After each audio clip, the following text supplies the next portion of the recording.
Eu não preciso de carta de recomendação, diz o apóstolo Paulo.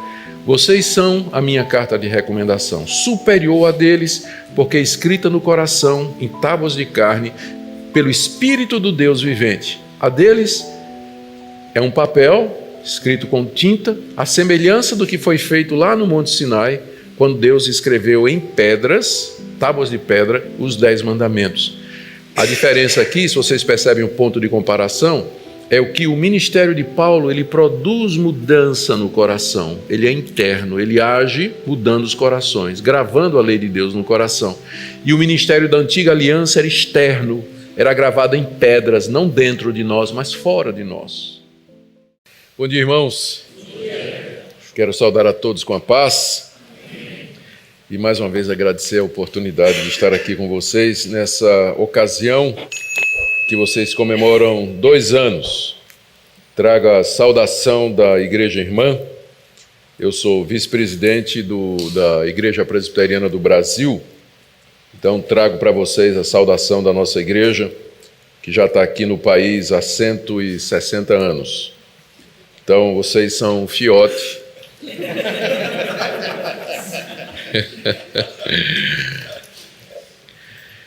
E eu como pastor, vejo com muita alegria o surgimento de igrejas desse tipo.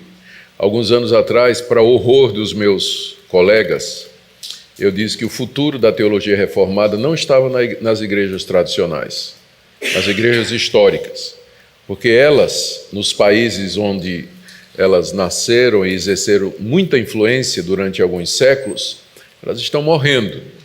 Na Europa, as igrejas históricas oriundas da Reforma são poucas as que ainda se mantêm. E nos Estados Unidos, o processo de secularização acontece com alguma rapidez.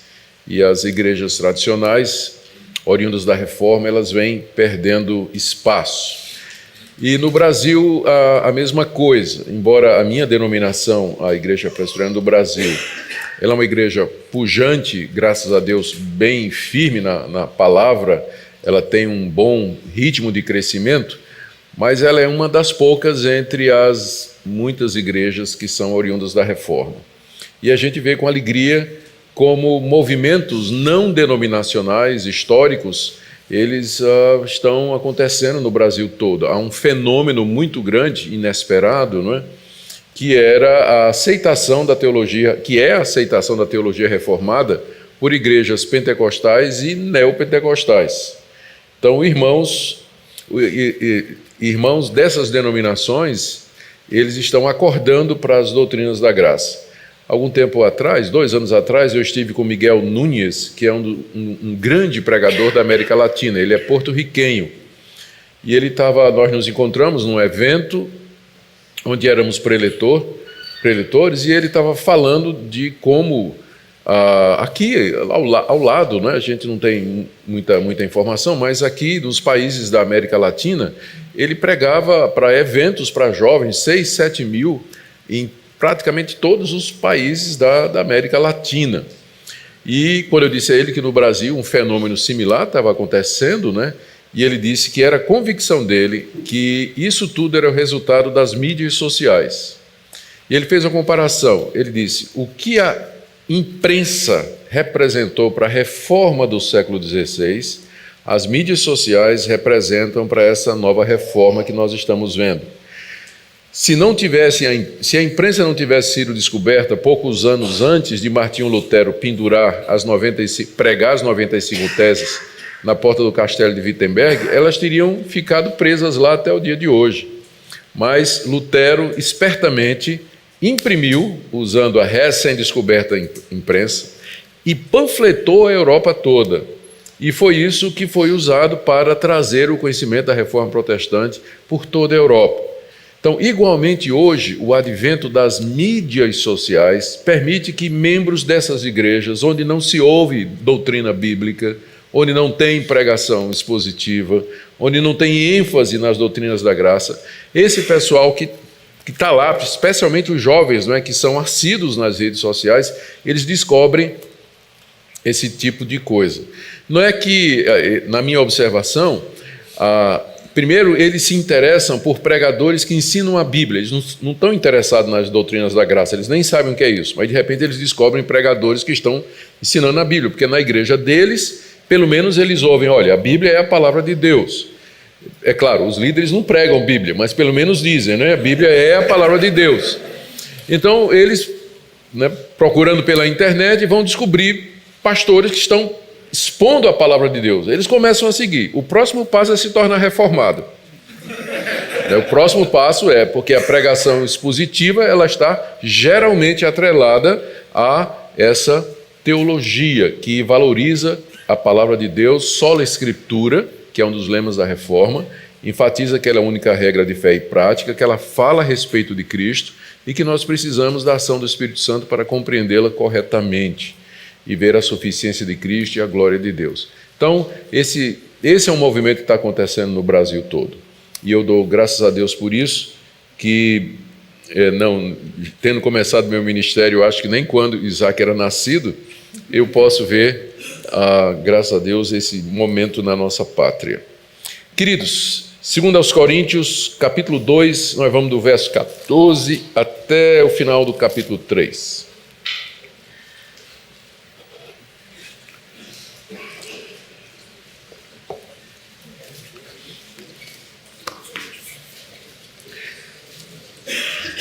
Segundo aos Coríntios, capítulo 2, de 14 até o final do capítulo 3. Nós vamos deixar a Bíblia aberta aí, nós vamos lendo à medida que formos fazendo a exposição para ganhar tempo.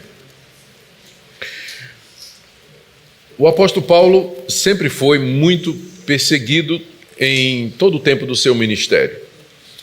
Os seus adversários eram geralmente judeus, primeiro os judeus incrédulos, que não criam no evangelho que Paulo pregava, no Cristo que Paulo ensinava, e também judeus que tinham se convertido ao cristianismo, mas que ainda mantinham tinham um apego muito grande às tradições judaicas e tinham escrúpulos ainda referentes à guarda da lei de Moisés.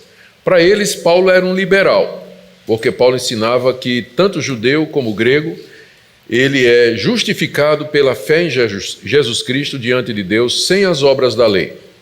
Paulo ensinava que em Cristo a lei havia sido cumprida plenamente e que nenhum daqueles rituais, toda aquela legislação da antiga aliança, ela tinha mais qualquer validade na salvação ou no relacionamento da pessoa com Deus.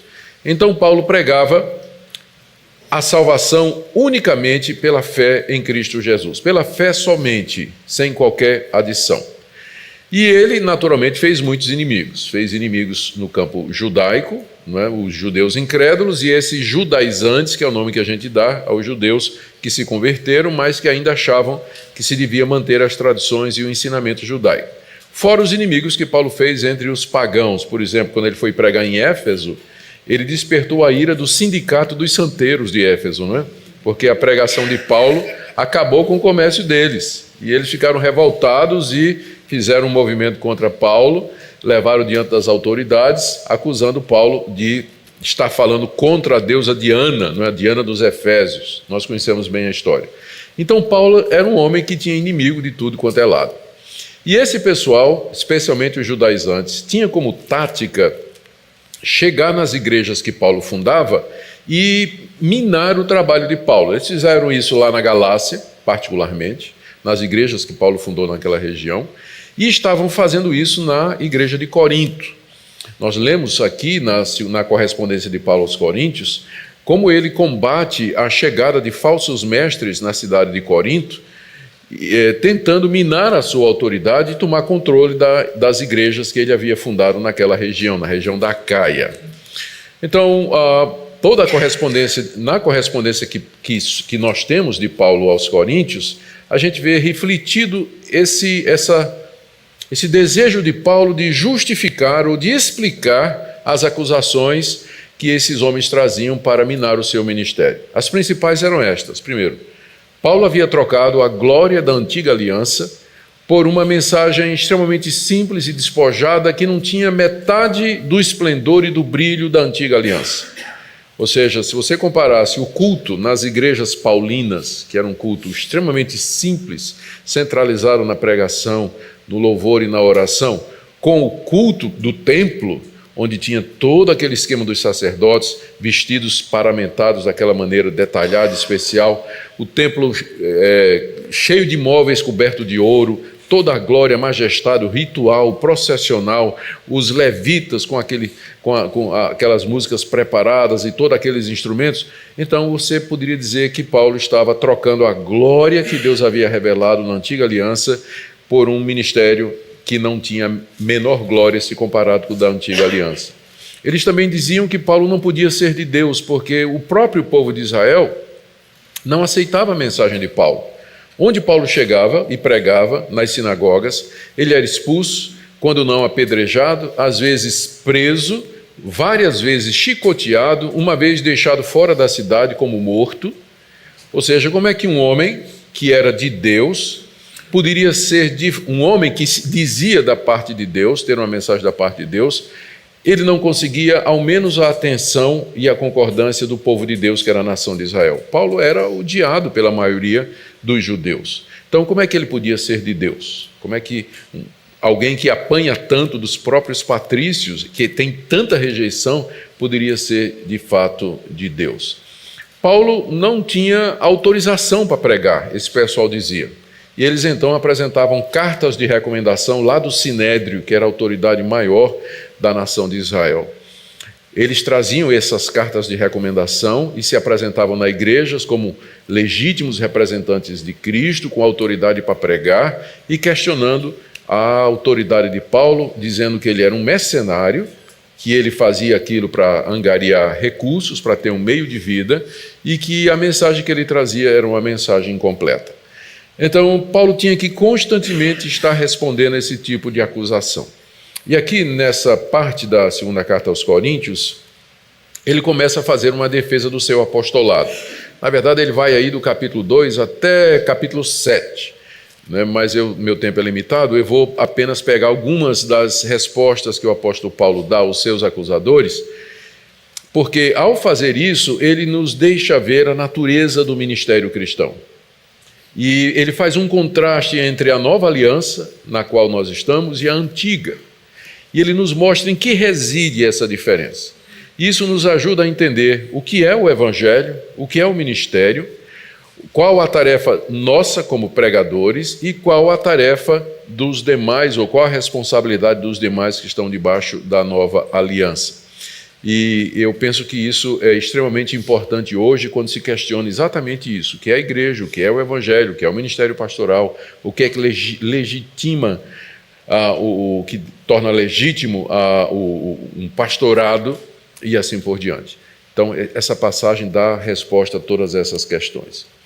Então, vamos ver a primeira defesa de Paulo, está aí do verso 14 até o verso 17. Aqui nós percebemos que ele está reagindo à acusação de que muita gente entre os judeus não aceitava a sua mensagem. Muita gente recusava a pregação de Paulo e não cria que Jesus, que Paulo anunciava, era o Messias. Graças, porém, a Deus, que em Cristo sempre nos conduz em triunfo e por meio de nós manifesta em todo lugar a fragrância do seu conhecimento. Porque nós somos para com Deus o bom perfume de Cristo, tanto nos que são salvos, como nos que se perdem.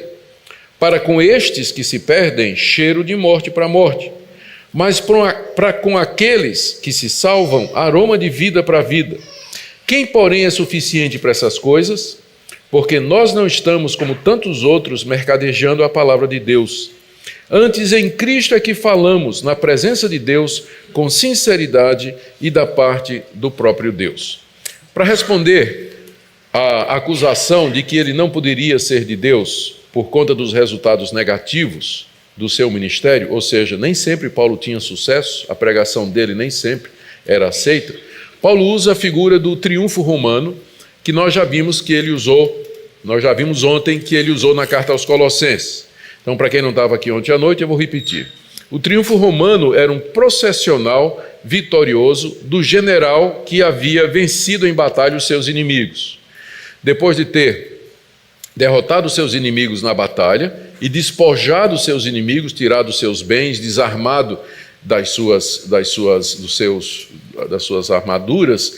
Então esse general entrava numa procissão na sua cidade para ser recebido em triunfo pelo povo. Enquanto ele ia na carruagem, na frente, não é, na sua carruagem, e era ovacionado por todos, atrás vinham presos os seus inimigos, aqueles que tinham sido derrotados na batalha.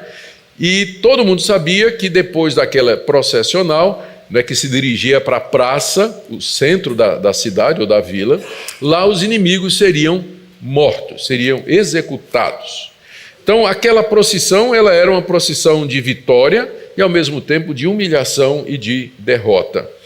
Uma das coisas que se fazia naquela entrada triunfal era jogar flores para o general vitorioso. Então o cheiro daquelas flores enchia o ar, o perfume ocupava tudo. O general aspirava aquele cheiro. Isso é vida para a vida. Aquele cheiro era o cheiro de vitória, o cheiro de vida. Mas os condenados, os derrotados, eles aspiravam o mesmo cheiro. Só que para eles era cheiro de morte para a morte, porque eles seriam degolados logo em seguida. Paulo está dizendo que o ministério dele é como esse triunfo, e que o evangelho que ele prega é o bom perfume de Cristo. Só que esse perfume de Cristo é cheiro de vida para quem se salva, mas é cheiro de morte para quem se perde. O mesmo evangelho que é pregado é salvação para uns e condenação para outros. O que ele quer dizer com isso é que sempre é triunfo. O ministério dele sempre é triunfante, nos que se salvam e nos que se perdem. O que nos revela que o propósito de Deus com a pregação do evangelho não é somente salvar os eleitos, mas é também deixar indesculpáveis os reprovados. O mesmo evangelho, ele é cheiro de vida para a vida e cheiro de morte para a morte. Por isso o ministério de Paulo, porque fiel, porque ele prega a palavra com fidelidade, como ele vai dizer mais adiante, ele é sempre vitorioso. E algumas lições importantes são tiradas daqui. Primeiro, nós não podemos medir o sucesso da pregação ou do ministério pastoral pelos números dos que aceitam. Porque o propósito, Deus designou o evangelho não somente para salvar aqueles que ele quer, mas também para deixar indesculpáveis os incrédulos, para que no dia do juízo eles sejam responsabilizados porque ouviram e rejeitaram. Cheiro de vida para a vida, cheiro de morte para a morte. Por isso, ele começa dizendo, graças a Deus, que em Cristo sempre nos conduz em triunfo. Se o pastor é fiel na pregação do evangelho, o ministério dele sempre é triunfante, porque os resultados estão na mão de Deus. E Deus vai usar a pregação dele para o que Deus deseja. Às vezes pode representar salvação de multidões, ou mesmo como no caso de Noé, no caso de Isaías, no próprio caso de Jesus, que pregou 3 anos, e depois de 3 anos ele tinha 120 discípulos. Não é? A liderança dos 12, um traiu, o outro negou e 10 fugiram na hora da cruz. Não é?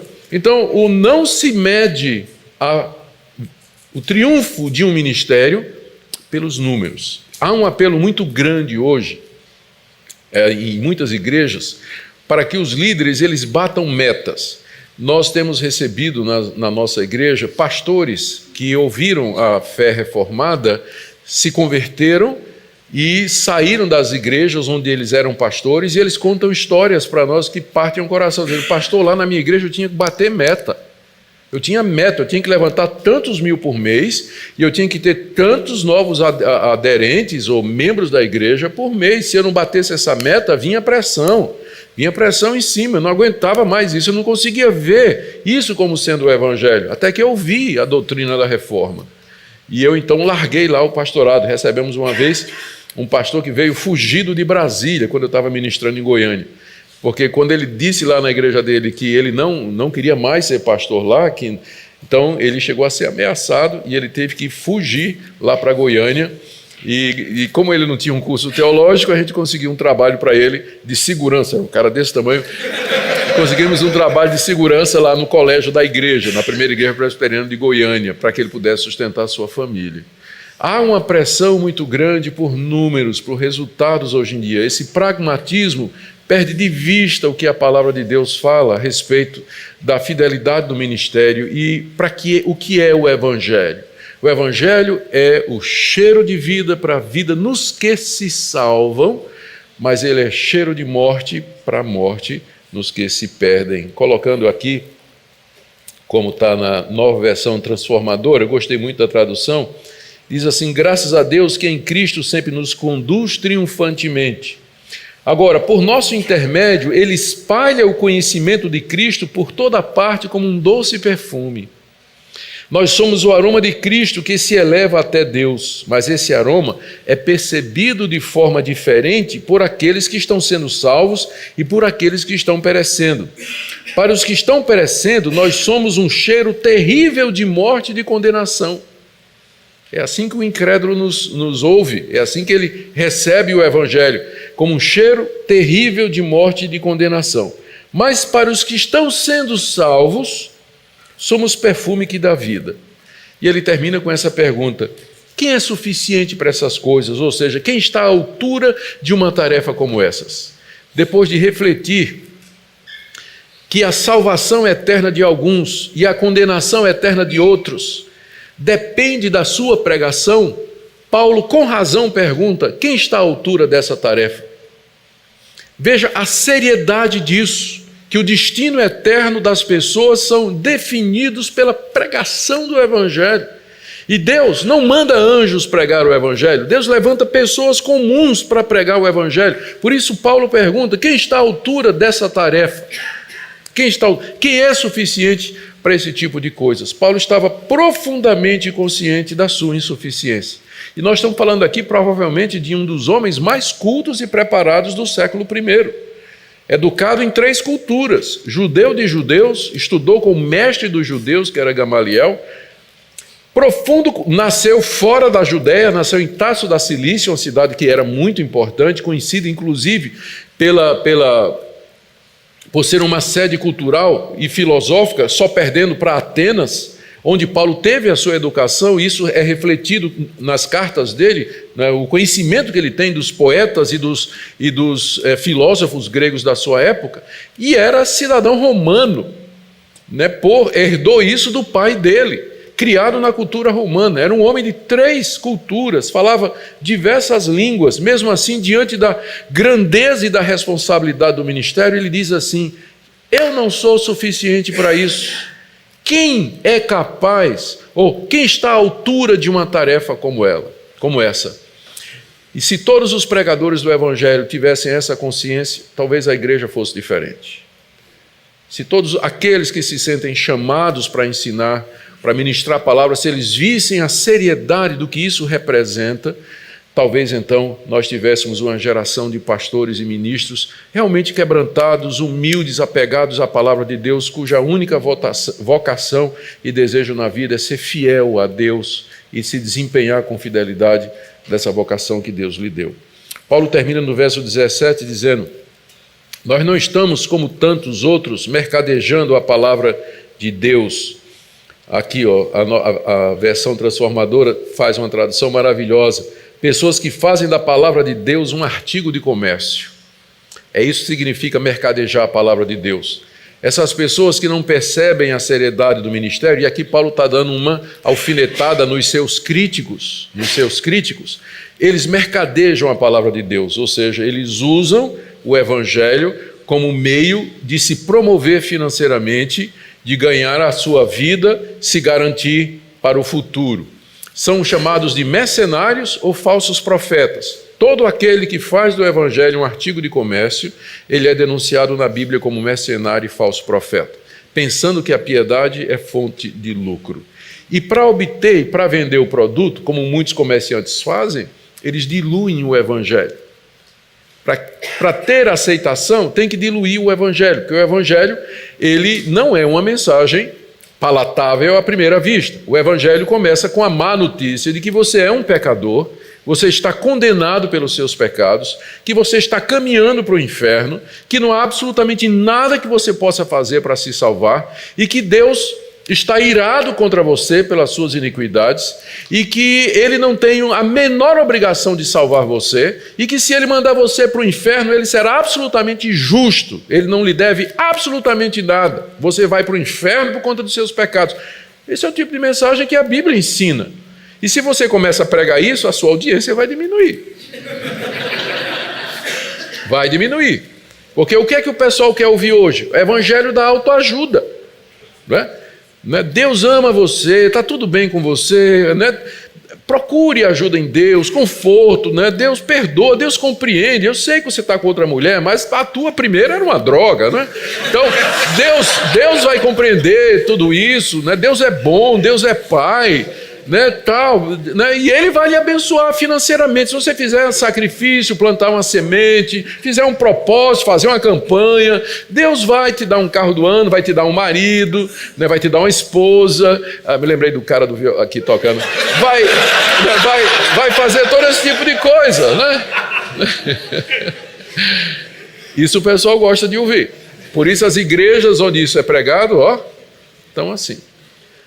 Mas Paulo diz, eu não estou como esse pessoal fazendo do evangelho um artigo de comércio. Porque eu estou consciente de que eu estou diante de Deus. Eu estou diante de Deus, eu falo na presença de Deus com sinceridade e da parte do próprio Deus. Paulo aqui explica por que é que a mensagem dele não era aceita pelos judeus. É porque Paulo não estava preocupado em agradá-los e dizer o que eles gostavam. E além disso, tinha o peso da vontade divina e soberana. Aquele evangelho que Paulo pregava era para a salvação dos que se salvam, vida eterna para os que se salvam, mas também era a condenação para aqueles que se perdiam. Portanto, os resultados estão nas mãos de Deus. O que Deus quer de nós é que sejamos fiéis.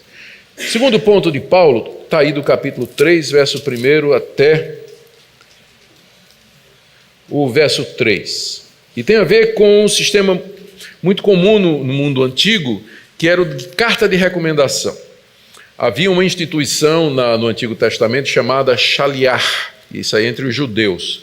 O shaliach era um representante, uma espécie de procurador, que recebia autoridade para realizar todos os atos que o seu enviador poderia fazer. Inclusive, poderia até casar em nome daquele que o enviava. Era um representante com plenos poderes, alguém que tinha uma procuração para executar todos os atos legais em nome daquele que ele representava. E esse shaliach, ele levava essas cartas de recomendação, cartas de autorização, que ele garantia então o poder para fazer isso.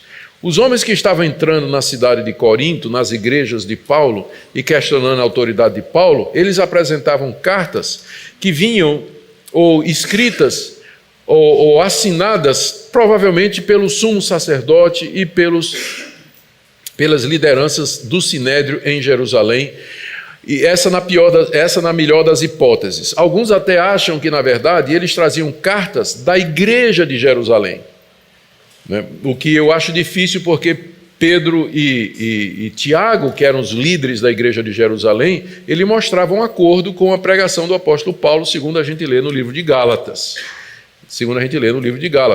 Então, muito provavelmente, eram cartas de recomendação do Sinédrio, da autoridade judaica. E eles perguntavam, cadê a carta de Paulo? Está aqui a minha carteira da ordem dos ministros. Cadê a carteira de Paulo? Onde é que está Paulo? Ele está autorizado para pregar? Quem é que ordenou Paulo? Quem é que consagrou ele? De onde vem essa autoridade dele? A resposta de Paulo aqui, capítulo 3, de 1 em diante. Começamos, porventura, outra vez a recomendar-nos a nós mesmos? Ou temos necessidade, como alguns, de cartas de recomendação para vós outros ou de vós?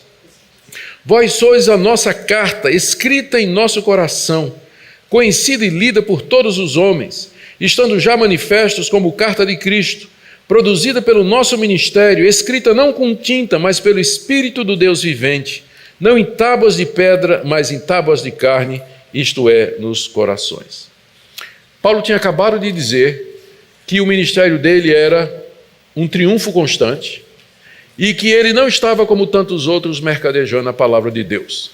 Imediatamente isso trouxe a questão: espera aí, Paulo, você está se autopromovendo, né? Você está se recomendando. Aí ele pergunta, então é que ele faz essa pergunta: começamos, porventura, outra vez a recomendar-nos a nós mesmos? Isso que eu acabei de dizer é uma autorrecomendação? Aí ele pergunta: será que eu tenho necessidade, como alguns, outra alfinetada, o alguns aqui eram os falsos mestres lá, né? Temos necessidade, como alguns, de carta de recomendação para vós outros, ou de vós? Vocês acham que eu preciso de carta de recomendação como esse pessoal? Esse pessoal precisa de carta de recomendação porque eles não têm autoridade própria. Por isso que eles estão se baseando na autoridade de outro. Mas eu não preciso disso, diz o apóstolo Paulo. A minha autoridade não está numa outra autoridade humana. Esse é um ponto que Paulo sempre enfatizou, que o evangelho que ele recebeu não foi de homens, ou não foi através de homens, mas ele recebeu direto de Deus naquele dia, lá no caminho de Damasco, onde Deus mandou as favas do livre-arbítrio de Paulo e converteu ele. Não é? Zero para o livre-arbítrio de Paulo, quer nem saber. Deus converteu um cidadão que estava disposto, estava indo lá para Damasco para acabar com os judeus, com os cristãos lá. Não é? E Deus nem respeitou o livre-arbítrio do... derrubou o cabra do cavalo. Então, é ali que Paulo recebe o evangelho. Ele não recebeu o evangelho através de outras pessoas. Isso é o que ele sempre diz. Você encontra ele dizendo isso na carta aos Romanos. No início da carta aos Romanos, ele fala apóstolo, não da parte de homem nenhum, mas de Deus. Você encontra ele dizendo isso na carta aos Gálatas, onde descreve essa experiência direitinho.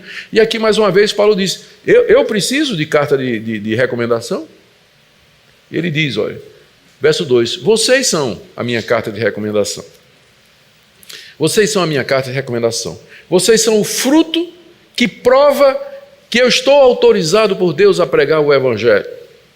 E aqui a gente precisa resolver essa tensão, porque no primeiro momento Paulo disse que os resultados positivos não expressam necessariamente alguma coisa, mas aqui ele apela para a conversão dos coríntios como sendo a evidência de que o ministério dele era de fato o ministério da parte de Deus, que ele era de Deus e que não precisava de recomendação humana.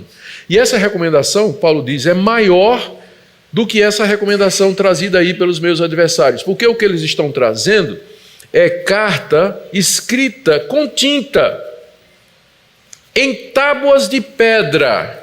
Por que essa referência? Porque esses mestres se apresentavam como sendo mestres da lei, como judaizantes. O símbolo da antiga dispensação são as 2 tábuas de pedra onde Deus escreveu com seu dedo os 10 mandamentos. Então Paulo se refere a eles, a carta de recomendação que eles estão trazendo, como sendo escrita por tinta em tábuas de pedra. Em contraste, a carta de recomendação que Paulo apresenta é escrita pelo Espírito Santo no coração dos coríntios. Por isso, a recomendação de Paulo é maior do que a recomendação daqueles homens. E aqui ele já começa, então, a fazer um contraste entre a nova aliança, da qual ele é ministro, e a antiga aliança, da qual estes homens se dizem representantes. Eu não preciso de carta de recomendação, diz o apóstolo Paulo. Vocês são a minha carta de recomendação, superior a deles, porque é escrita no coração, em tábuas de carne, pelo Espírito do Deus vivente. A deles é um papel escrito com tinta, a semelhança do que foi feito lá no Monte Sinai, quando Deus escreveu em pedras, tábuas de pedra, os 10 mandamentos. A diferença aqui, se vocês percebem o ponto de comparação, é o que o ministério de Paulo, ele produz mudança no coração, ele é interno, ele age mudando os corações, gravando a lei de Deus no coração. E o ministério da antiga aliança era externo, era gravado em pedras, não dentro de nós, mas fora de nós. Fora de nós. É essa a comparação que ele está fazendo aqui. E aí, então, o terceiro ponto. Então, o primeiro ponto, Paulo fala do triunfo constante do seu ministério. Nesse segundo ponto, ele fala da realidade inegável do seu ministério. É inegável a realidade do ministério dele. A prova disso é o surgimento da igreja de Corinto. E terceiro, ele fala da sua confiança inabalável, do verso 4 até o verso 6. É por intermédio de Cristo que nós temos tal confiança em Deus. Não que por nós mesmos sejamos capazes de pensar alguma coisa, como se partisse de nós. Pelo contrário, a nossa suficiência vem de Deus, que nos habilitou para sermos ministros de uma nova aliança, não da letra, mas do Espírito. Porque a letra mata, mas o Espírito vivifica. Depois de ter dito estas palavras, de que o ministério dele tinha uma recomendação maior, porque era escrito pelo Espírito de Deus no coração humano, isso poderia parecer muito ousado, não é? Uma declaração muito ousada de Paulo. Aí, logo em seguida, ele adianta no verso 4. É por intermédio de Cristo que tenho tal confiança.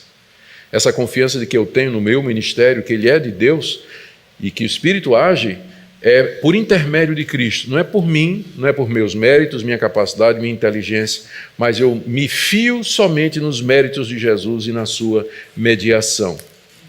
Que ele explica no verso 5. Não que nós, porque por nós mesmos, nós não somos capazes de pensar coisa nenhuma. Mas, pelo contrário, a nossa suficiência vem de Deus. Vocês lembram que ele tinha feito aquela pergunta lá no primeiro argumento. Quem é suficiente? E aqui agora ele responde. A nossa suficiência, eu sou suficiente, mas a minha suficiência vem de Deus. Eu sou suficiente porque o meu ministério é um ministério comprovado por Deus de uma realidade inegável. Mas não porque isso parte de mim. Isso aqui vem da parte de Deus. Aqui Paulo enfatiza a total dependência que ele tem da parte de Deus. Aqui a tradução transformadora, ele diz aqui, eu gosto, não que nos consideremos capazes de fazer qualquer coisa por conta própria. Nossa capacitação vem de Deus. Ele nos capacitou para sermos ministros da nova aliança, não da lei escrita, mas do Espírito. E aí ele termina com essa declaração aqui, no verso 6, quando ele diz assim, porque a letra mata, mas o Espírito vivifica. Essa é uma passagem que tem sofrido muito nas mãos de alguns intérpretes. Tem padecido muito na mão de alguns intérpretes, especialmente quando tirada do seu contexto. Às vezes o pastor ou mesmo dirigentes de louvor, de grupo de louvor, querendo que o povo se sinta mais à vontade para justificar todo tipo de coisa no culto, eles dizem assim, o Espírito, a letra mata, mas o Espírito vivifica. Mas particularmente essa passagem tem sido usada, eu vou tratar disso mais adiante, mas particularmente tem sido usada para fazer uma dicotomia que não existe entre conhecimento doutrinário e vida de piedade e de oração. Quando eles dizem a letra mata, o sentido é mais ou menos esse. Não vai estudar muito não, você para de ler esse tal de Calvino, para de ler aí esses caras reformados aí, estudar teologia, estudar Bíblia, né? Para fazer com isso, porque isso vai secar você. Doutrina divide, doutrina mata, doutrina seca a pessoa, torna você muito árido, tira a vontade de orar. Você tem que ir para o Espírito, buscar a vida no Espírito, porque a vida no Espírito, sim, você vai ter comunhão com Deus, você vai ter poder espiritual, você vai conhecer as coisas de Deus. Essa dicotomia, ela usa esse trecho da maneira errada, porque o contraste aqui que Paulo está fazendo não é entre doutrina e oração, não é entre conhecimento e vida de piedade, mas a antiga aliança e a nova.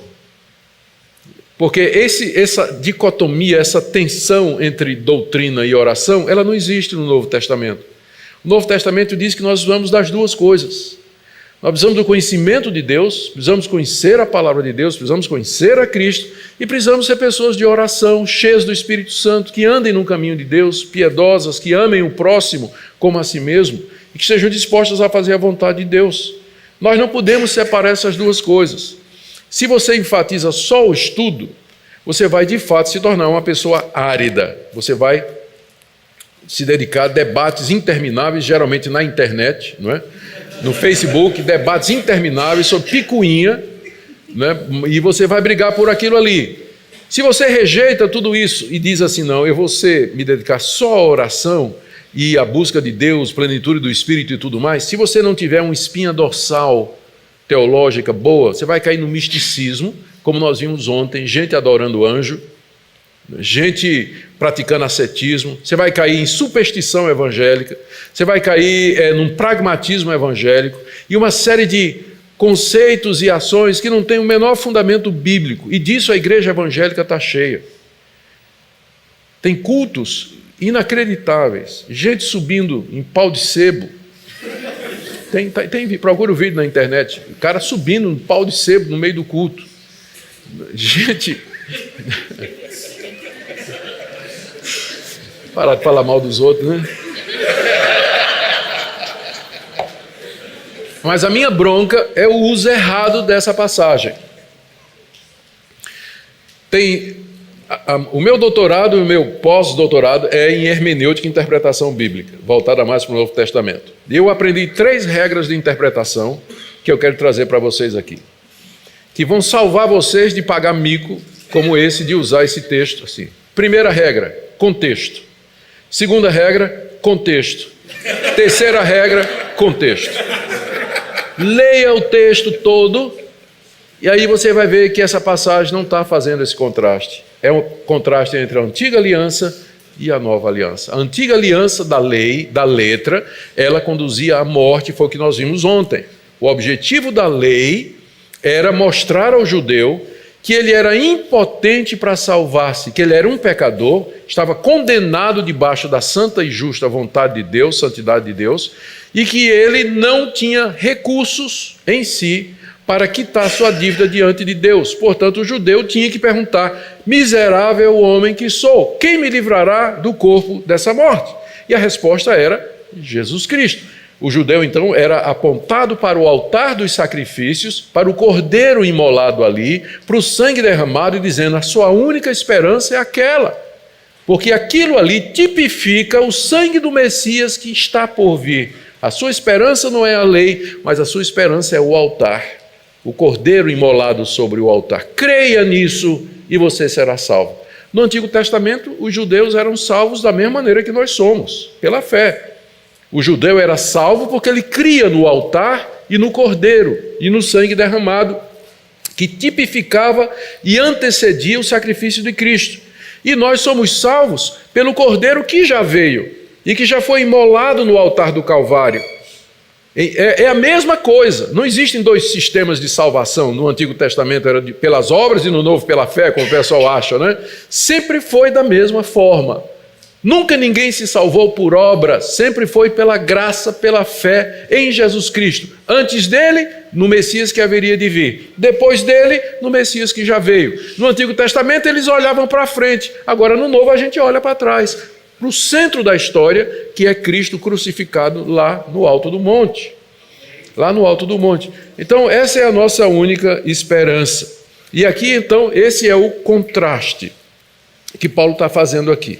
Aqui ele diz no verso 6, se você prestou atenção, que Deus nos habilitou para sermos ministros de uma nova aliança. E aqui ele vai introduzir o contraste, ele está introduzindo o contraste entre essa nova aliança e a antiga aliança, que vai do verso 7 até o verso 18, que é então o 4º argumento dele, que eu vou ler agora, para nós já partirmos para a exposição e depois o encerramento. Se o ministério de morte, está se referindo à antiga aliança, a legislação mosaica dada por Deus no alto monte Sinai. Se o ministério da morte, gravado com letras em pedra, se revestiu de glória a ponto de os filhos de Israel não poderem fitar a face de Moisés por causa da glória do seu rosto, ainda desvanecente, como não será de maior glória o ministério do Espírito? Então, a primeira comparação entre os 2 ministérios é essa. Paulo diz assim: gente, a antiga aliança, ela foi dada com muita glória, a ponto de que quando Moisés desceu do monte, onde passou 40 dias na presença de Deus, recebendo todas as leis, o rosto dele brilhava que ofuscava. Os israelitas não podiam nem olhar para a cara de Moisés por causa do brilho da glória. Era incandescente o rosto de Moisés. Aí o que é que Moisés fez? Ele pôs um véu. Então a glória era tão grande, mas essa glória era uma glória de um ministério que Paulo diz aqui, o ministério da morte. se o ministério da morte veio com tanta glória, imagine, verso 8, como não será de maior glória o ministério do Espírito? O ministério do Espírito é o ministério da nova aliança, da qual Paulo é ministro. Aqueles falsos profetas eram ministros da antiga aliança, queriam impor a legislação mosaica na vida dos crentes em Jesus Cristo. Comparação número 1. O ministério que eles defendem, que é o ministério de morte, veio com uma glória tão grande que ninguém podia nem olhar para o rosto de Moisés. Agora imagine como não será o ministério da vida. Se o da morte tinha essa glória, o ministério da vida, do Espírito, tem uma glória muito maior, indizível até. Ele vai explorar essa glória no final do capítulo 3. Vamos chegar lá. Segunda comparação, verso 9. Se o ministério da comparação... verso 9. Se o ministério da condenação foi glória, em muito maior proporção será glorioso o ministério da justiça. Porquanto, na verdade, o que outrora foi glorificado nesse respeito já não resplandece diante da atual sobreexcelente glória. Porque se o que se desvanecia teve sua glória, muito mais glória tem o que é permanente. As palavras, Paulo sempre joga muito com palavras e às vezes traduzir Paulo é uma tortura, né? Entender o pensamento dele. Mas é simples o que ele está dizendo aqui. Ele está dizendo, o ministério da antiga aliança, da morte, ele era passageiro. Ele era desvanecente, e a prova disso é que o brilho do rosto de Moisés todo dia se perdia um pouquinho. Então, se esse ministério que era passageiro teve essa glória, ainda que desvanecente, muito mais será glorioso, final do verso 9, e o ministério da justiça, e no final do verso 11, esse ministério que é permanente, o ministério da nova aliança, do evangelho, ele é permanente. Ele não vai passar como passou o ministério da antiga aliança. Deus não tem o plano C, né? Aliás, não tem fase C. Fase A, antiga aliança, Antigo Testamento. Fase B, chegada de Cristo, Novo Testamento. Não tem fase C, porque essa é a última. Por isso que ele diz aqui que é um ministério permanente. Se o que era passageiro tinha glória, imagine aquilo que é permanente. E aí Paulo entra numa comparação do verso 12 até o verso 18, que surpreende pela ousadia. Ele diz aqui, verso 12, tendo, pois, tal esperança de que nós somos ministros dessa nova aliança, que dá vida, servimos-nos de muita ousadia no falar, e é ousado mesmo, porque o que ele vai fazer em seguida é se comparar com Moisés. Nós não somos como Moisés. Todo mundo quer ser como Moisés, né? Quem é que não queria ser como Moisés? Paulo diz, mas nós não somos como Moisés. Por quê? Moisés punha véu sobre a face para que os filhos de Israel não atentassem na terminação do que se desvanecia. Epa! Isso aqui não está no Antigo Testamento. Mas isso aqui é uma daquelas coisas que só Paulo sabia, porque Deus lhe mostrava. A razão pela qual Moisés colocava o véu não era porque estava ofuscando os israelitas somente, mas para que os israelitas não percebessem que todo dia o brilho diminuía um pouquinho. Todo dia o brilho diminuía um pouquinho.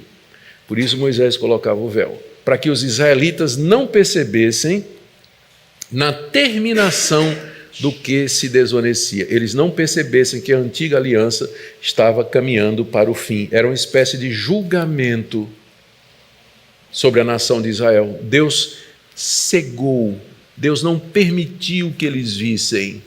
E se você me pergunta por que isso? Por conta da dureza da nação de Israel no Antigo Testamento, rejeitou todos os profetas, adorou outros deuses, quebrou toda a lei de Deus, violou a aliança de Deus. Você lê a história do Antigo Testamento, é de um povo rebelde o tempo todo. Então, o véu era o símbolo da cegueira, para que eles não percebessem que tudo aquilo era provisório e que a nova aliança em Cristo estava chegando.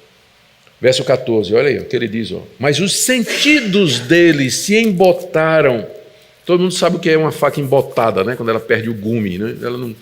Então, os sentidos é a capacidade da percepção espiritual, se embotou, não consegue mais captar. Eles não conseguiam enxergar e entender. Pois até o dia de hoje quando fazem a leitura da antiga aliança, o mesmo véu permanece, não lhes sendo revelado que em Cristo ele é removido. Aqui Paulo está explicando, mais uma vez, por que é que os judeus não creem na sua mensagem. É por conta do véu. Todo sábado o judeu ia para a sinagoga e lá ele lia Moisés, ele lia a história do Êxodo, ele lia os profetas, ele lia Isaías 53, ele foi moído pelas nossas transgressões. Ele lia o livro dos Salmos, Salmo 16, Davi dizendo: não deixarás o teu santo na morte, nem permitirás que ele veja a corrupção.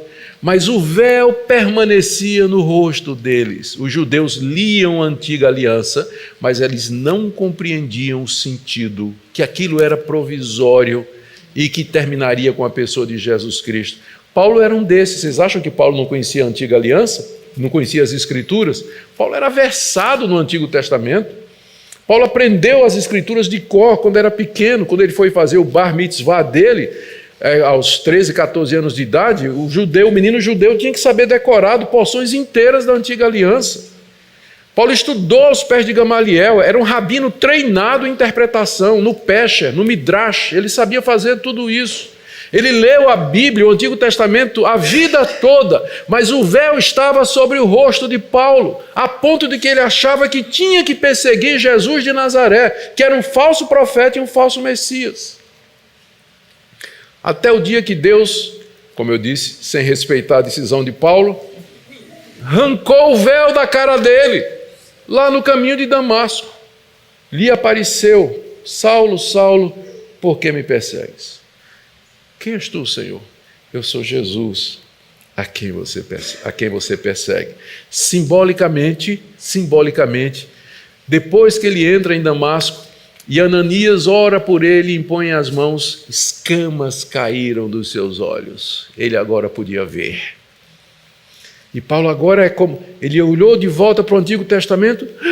Meu Deus, estava lá o tempo todo. Como é que eu nunca percebi isso? Agora eu estou vendo. Primeiro a conversão, depois o entendimento. Como Agostinho dizia: eu creio, por isso entendo. Enquanto você não se converter, enquanto o Espírito de Deus não tirar o véu, a Bíblia é um livro velado para você. Você vai ler como um judeu lê, você vai ler como um ateu lê, você vai saber o que é que está dizendo, mas você não vai perceber o sentido salvador daquilo ali. Mas somente quando o Espírito de Deus remove o véu, então você pode entender as Escrituras, entender o plano de Deus e as coisas espirituais. Verso 16. Quando, porém, algum deles se converte ao Senhor, o véu lhe é retirado. Né? Quando um judeu se converte a Cristo, o véu é retirado. Aí ele volta para as Escrituras e diz: mas agora faz sentido. Agora eu estou entendendo Isaías 53. Estou entendendo os Salmos, estou entendendo o sistema de sacrifício, estou entendendo o templo, o sacerdócio levítico, tudo agora faz sentido. Todas as histórias do Antigo Testamento, as genealogias, Cristo está presente aqui e eu nunca tinha visto isso. Isso ensina para nós algumas coisas importantes. Primeira delas, pastores, vocês que evangelizam, a gente pode argumentar o que quiser com o incrédulo, mas se Deus não iluminar o entendimento, se Deus não regenerá-lo, lhe der uma nova mente, um novo coração, uma nova percepção, ele não vai crer, ele não vai se arrepender, ele não vai entender absolutamente nada. Por isso que, além de se preparar teologicamente para pregar o Evangelho e responder às questões, o pastor tem que ser um homem de oração, de dependência de Deus, respondendo essa pergunta: quem é suficiente? Eu não sou, por isso eu dependo de Deus, por isso que eu oro, eu peço a Deus, usa essa pregação, usa essa palavra, porque só o Senhor pode tirar o véu do coração. Eu não tenho o poder de fazer isso. Você não tem o poder de tirar o véu do coração do seu filho. Você vai criá-lo na igreja, vai ensinar para ele, você pode dizer tudo certinho para ele, o evangelho, o beabá, todo corretinho, mas se Deus não tirar o véu do coraçãozinho dele, ele não vai entender. Por isso você tem que orar pelo seu filho. E nunca desistir dele. Enquanto a vida há esperança, não desista dele. Você tem que depender de Deus. Isso humilha, isso nos coloca no nosso devido lugar. E Paulo conclui aqui dizendo, no verso 17, ora, o Senhor é o Espírito, e onde está o Espírito do Senhor, aí há liberdade. Esse é outro versículo que tem sofrido muito nas mãos, especialmente dos dirigentes de louvor. Porque eles usam isso para o culto. Onde tem o Espírito, irmãos, o Espírito do Senhor está aqui.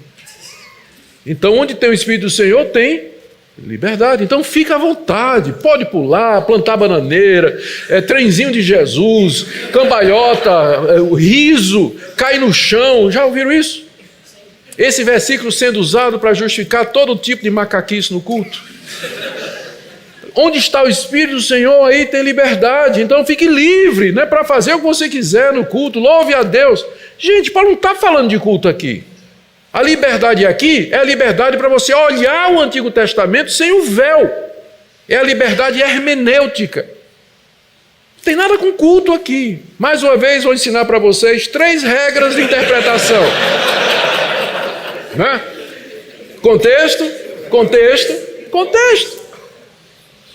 Contexto. Essa é a liberdade que o Espírito Santo nos dá, de podermos ler as Escrituras e ali perceber o seu significado, desvelados, sem o véu. E essa é a maior e principal de toda a liberdade. É isso que é um cristão. É alguém que agora pode ler as Escrituras sem o véu. Ele a compreende agora, ele sabe que elas apontam para Cristo e para Cristo somente. Aí Paulo termina no verso 18, essa conclusão magistral dele aqui. Todos nós, cristãos, crentes em Cristo Jesus, com o rosto desvendado, em contraste com Moisés e em contraste com os judeus, contemplando como por espelho a glória do Senhor, porque agora nós podemos, por espelho porque, no sentido de que é uma contemplação mediada. Não é uma contemplação de quem está olhando olho no olho, mas num espelho. É uma contemplação mediada pela Escritura, porque hoje nós não vemos a Cristo face a face. Nós vemos a face de Cristo nas Escrituras. É onde Ele se revelou, é onde a sua glória foi registrada. Então, por isso que é por espelho, né? A Escritura funciona como intermediário dessa visão. Então, contemplando a glória de Cristo como por espelho, somos transformados de glória em glória. Na antiga aliança, a glória estava murchando. Na nova aliança, a glória é crescente, né? De glória em glória, mais e mais e mais. Somos transformados na própria imagem do Senhor. Porque esse é o objetivo, nos fazer semelhantes a Cristo. E quando nós o contemplamos pelas Escrituras, somos transformados pelo Espírito de Deus na sua imagem. Isso é uma glória crescente. A nossa vida não é monótona do cristão. Ela sempre é crescente. Há cristãos que pararam no tempo, mas porque pararam de contemplar a glória do Senhor no espelho das Escrituras. Pararam de buscar ao Senhor, eles estagnaram. Sempre há margem para você ser mais, ter mais e conhecer mais, e ter mais glória e experimentar mais glória da parte de Deus.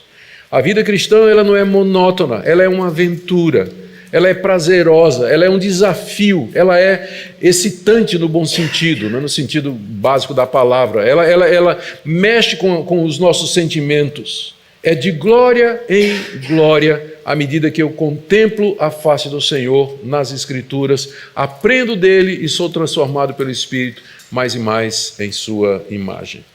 Eu termino aqui com algumas, apanhando aqui, né, juntando, fazendo um apanhado das coisas que nós acabamos de dizer aqui. Primeiro, o ministério cristão, ele não se mede por sucesso, mas por fidelidade à palavra de Deus. É isso que Deus quer de nós, não que sejamos bem-sucedidos, mas que nós sejamos fiéis. O meu sogro, pai da Minka, quando eu me apaixonei pela Minka e queria casar com ela, descobri que o pai dela era o reitor do seminário presbiteriano. Gostei dela mais ainda. E ele, o reverendo Francisco Leonardo, holandês, né, missionário holandês aqui no Brasil, ele era um homem que acreditava piamente nisso, que Deus nos chama para sermos fiéis. E ele gostava muito de 1 Coríntios, capítulo 4, verso 2, onde está escrito: além disso, o que se requer dos dispenseiros é que sejam encontrados fiéis. A palavra fiel é a palavra pistos, no grego. Então, toda vez que a gente ia conversar com ele, ele dizia: me dá a sua mão aí, meu filho. Ele falava meio engraçado holandês, aí pegava a caneta e escrevia pistos. Eu tive um choque na primeira prova que eu fui fazer com ele. Primeira prova, a turma de 40 alunos, o reverendo Francisco chegou, entregou a prova e disse: escrevam em cima aí pistos. Aí a gente escrevia pistos. Eles diziam: boa prova, e saía da sala. Não tinha ninguém vigiando a gente. Mas eu olhava para aquele pistos escrito ali, né? Pistos, fiel. Fiel. Eu tenho certeza que ninguém colava nas provas do reverendo Francisco. E ele saía, dava a prova e saía da classe. Não ficava monitor, não ficava ninguém. Só nós e a nossa consciência diante de Deus. É isso que Deus quer de nós. Fidelidade no ministério. E Ele vai nos dar triunfo nos que se salvam e nos que se perdem. Segunda coisa, o que autoriza um ministro não é tanto necessariamente que ele tenha um mestrado, um doutorado, um PhD, DDD, TNT, ODD, todos esses títulos, carteira da ordem de ministro, diploma de não sei aonde. O cara pode ter tudo isso e ser um picareta, ser um falso profeta. Mas a verdadeira carta de recomendação é o fruto de vidas transformadas e convertidas através da pregação da palavra. É isso que no fundo e no fim vai dar uma autoridade incontestável ao ministro. Ele pode dizer: eis-me aqui com os filhos que Deus me deu. Terceira lição que nós podemos aprender aqui é que pela graça de Deus nós temos o privilégio de viver debaixo da nova aliança, a dispensação do Espírito Santo, da graça, da vida, e que é um absurdo a gente tentar reaver aquilo que Cristo já declarou que já passou. Ontem eu falei a respeito de igrejas que querem reintroduzir costumes judaicos, querem reintroduzir festas judaicas, insistem na manutenção de alguns costumes, valorizam essas viagens para Jerusalém, que eu acho maravilhoso. Viajar para Jerusalém, para Israel, para conhecer a terra é maravilhoso. Estou levando um grupo da minha igreja ano que vem, pela primeira vez. Nunca fui, vou pela primeira vez o ano que vem. Mas tem gente que traz óleo ungido lá do Monte das Oliveiras, um potinho de água do Rio Jordão, gente que vai se batizar no Rio Jordão, né? Vai se rebatizar no Rio Jordão, e gente que traz garrafa de vinho lá das videiras. Bom, até que pode, né? Essas coisas, como se o judaísmo, Israel e tudo mais fosse assim mais glorioso, mais cristão do que a simplicidade do evangelho que nós vivemos hoje. Na Bíblia dessas pessoas está faltando Gálatas, Colossenses, 2 Coríntios, está faltando Romanos, está faltando Hebreus. Eles não, se tem, eles não leem as Escrituras. E minha última palavra é essa, é que a nossa dependência de Deus, saber que é Deus quem, em última análise, abre o entendimento, que abre o coração, que ilumina os nossos olhos. Por isso a necessidade de você se apegar a Ele. Dizer: Deus, sem a Tua graça e sem a Tua misericórdia, eu vou andar como cego aqui nesse mundo. Eu não vou ver. Eu vou ver, mas eu não vou perceber. Eu vou escutar, mas eu não vou ouvir, como disse o profeta. E eu não quero isso. Eu quero estar em sintonia contigo. Por isso, abre o meu coração, ilumina os meus olhos, inclina a minha vontade a fazer o Teu querer. Viver apegado com Deus. E certamente Ele vai abençoar vocês. Amém? Amém. Vamos orar. Ó Deus, que evangelho maravilhoso, completo, perfeito. Damos graças pelo Espírito Santo que desvenda os nossos olhos, tira o véu do coração para que vejamos a glória de Cristo. Dê, Senhor, que nós o amemos e queiramos crescer na sua imagem, de glória em glória. Abençoe essa querida igreja que tem sede e fome da Tua palavra. Dê que ela possa crescer, multiplicar-se, ser uma bênção aqui nessa cidade, alcançar muita gente. Oro pela sua liderança, que o Senhor os proteja, livre do mal. Em nome de Jesus. Amém. Muito obrigado, irmãos. Baixe nossos conteúdos gratuitamente. Acesse o canal pelo link na descrição.